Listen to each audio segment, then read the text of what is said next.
இன்றைய முக்கிய செய்திகள்.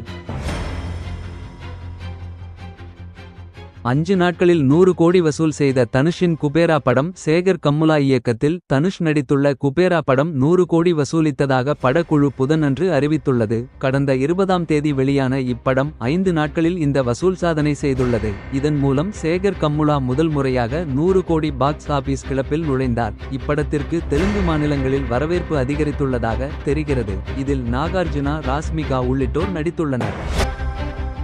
வேலூரில் முதல்வர் மு.க. Stalin road show. கைகுலுக்கி மகிழ்ந்த பொதுமக்கள். வேலூரில் கள ஆய்வுக்காக சென்ற முதல்வர் மு.க. ஸ்டாலின் புதன் அன்று ரோடு ஷோ மேற்கொண்டாள். புதிய பஸ் நிலையம் அருகே வந்தடைந்ததும் வாகனத்திலிருந்து இறங்கி மாவட்ட திமுக அலுவலகம் வரை சுமார் அரை கிலோமீட்டர் தூரத்திற்கு நடந்து சென்றார். அப்போது அங்கிருந்த பொதுமக்கள் ஆர்வமாக அவருடன் கைகுலுக்கி உற்சாக வரவேற்பு அளித்தனர். முன்பு 197 கோடியில் கட்டப்பட்டுள்ள அரசு பல்நோக்கு உயர் சிறப்பு மருத்துவமனையை திறந்து வைத்தார்.